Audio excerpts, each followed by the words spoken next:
from different scenarios. There are, like I said before, urban and camp refugees. So there are a lot of refugee camps that are a part of cities. They're a part of, they live in apartments and they live just in a different part of town, whether it be, or we have people who have lived in a tent for 10 years sometimes. It can be a pretty significant amount of time for our refugees as they are waiting. There are also expectations. People talk. I talk all the time about my experience somewhere and someone else tells me about their experience there, and sometimes those are different. Well, a cousin might have been relocated to Sweden and gotten a free computer, free healthcare, different things. So someone else could be relocated to the United States and they just get 90 days of money. That's a difference, and it's really hard to then work with people when they have heard or different things about maybe even a family member that has been here for a while and they bought a car and they finally bought a house, you know, but they've worked really hard to get there. And so expectations, especially, again, if someone has worked in the IT field for 10 years and is a working professional and has to maybe take a job loading dishes or cleaning floors for the first couple of months, that could be a transition. I know that that would be a transition for me, and that is not only hard for them, but it's especially a lot of men and women want to provide for their families, and so the expectations are something that we need to really work with. The cost of living. Here we see a lot of, and we resettle a lot of families, two-parent households. That is because of the cost of living. The DC metro area is quite expensive. And so a lot of single-parent households will be relocated elsewhere. So they might be relocated to Omaha, Nebraska, or someplace that is a little less expensive than here in the DC metro area. We have employment, so like I said before, it's hard to get people into jobs that they might not be wanting to take, but need a job in the first 3 months that they're here to start providing for their family. That could also then be made even more difficult if they don't speak the language. So we do have people, men and women, who know perfect English. It's perfect. They can go right into a situation. They might have to go to some job training, but they're good. We have people who are illiterate in their own language. And so we have to start from ground zero. We have people who, the father speaks really good English, but the wife speaks nothing and has to be home with the kids. So how do you then help her get a job if she doesn't speak English and she has to take care of kids? So there's a lot of different, there's cultural differences too. Professionals again versus non-professionals. Housing, if they're with other people that they know, if people in Northern Virginia in an apartment complex don't understand that they are refugees, what they've gone through, and they're talking on the phone really loud because they're really excited about connecting or anything. There's so many challenges that have to do with trauma, stress. We have a lot of people who have back issues or that they feel they have chronic illnesses, and that's a lot of times because of where they're coming from what they're experiencing. And so that is something that really we have to adjust and help them work through once they're here, which we do as a staff, even though one of the challenges is that just to give you an idea, the Maryland staff, there are 3 case managers for 214 people. So we have a lot of need, and it doesn't get any easier when we have higher numbers. So those are some of the challenges. So now we're at the part where we talk specifically about co-sponsorship and what you guys will be doing with us. They come from a lot of places, they're going through a lot of things, and they will continue to need support while they're here. And that's again while you're here as well. So we are, first of all, the #1 goal for resettling refugees is to help them gain self-sufficiency. And through that, we work as teams, as congregations, as staff at LSS, Is anyone else having problems? Some or is it problem. only you? Okay. You unfortunately, it's not gonna help, huh? It's Okay, not, I'll be maybe, back maybe here. right there. And Let me know if do you can see. need, or? I'm do- okay, I'm okay. Okay. I'm tall enough that I think Yeah. I can. Okay. Be a friend.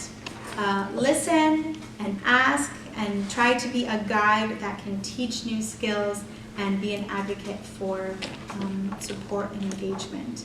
So through helping them be self-sufficient, we also have to make sure that we are organized, that we understand what they're going through, do's and don'ts of what to talk about, making sure that we're really that number one support system for them, that they can feel safe, that they can talk to you all, and that this will be a good co-sponsorship commitment.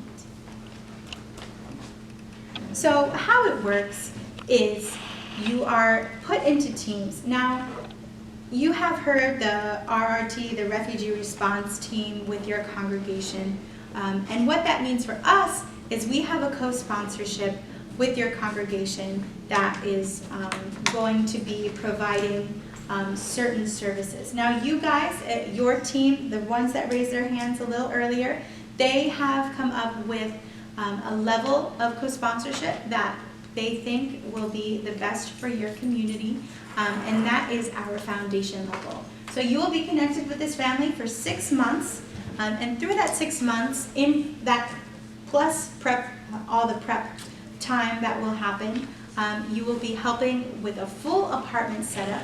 So you will be connected with the family, you'll get to know where they're going to be living, and then you'll get to choose all of the nice furniture and the different things that they will be able to have in terms of in-kind donations. You'll be able to bring in all of that from your community, and then you will be gathering everyone together and doing an apartment setup once right before they arrive.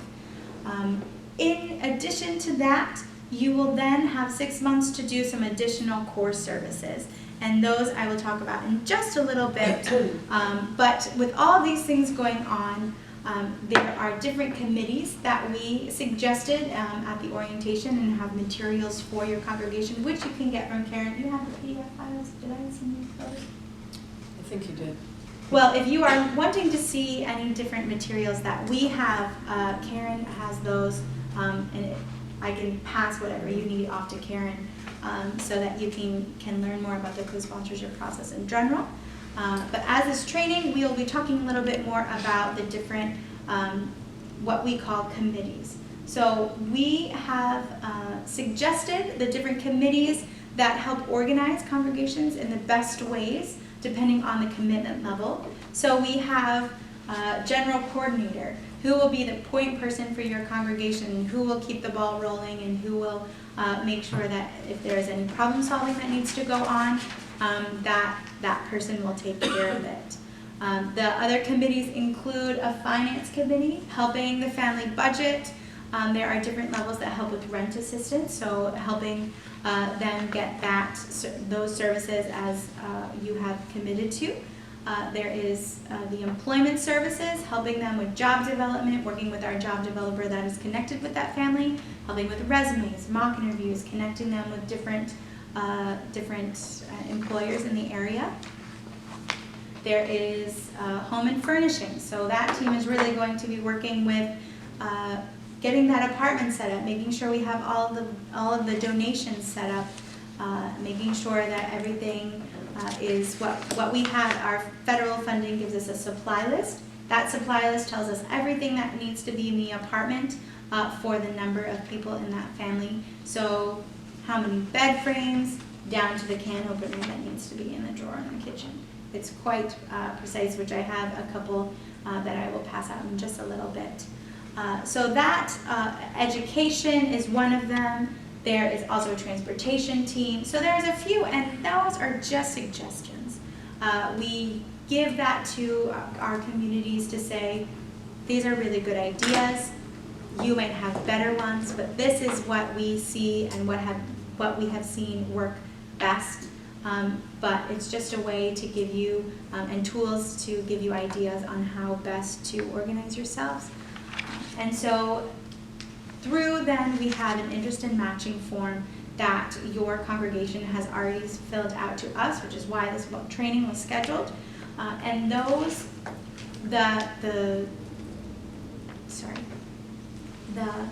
it's just one of those, everyone's looking at me. No, it's great. So they were able to mark when they filled that form out to me what family size they would have, whether you would be comfortable with a family of 6 or only comfortable with a family of 4, what you're able to work with.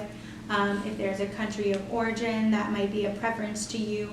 And also it's able to survey your community and see what languages you might offer, what different professions that you might offer as well to possibly help any adult that's working, that's going to be connected with your community.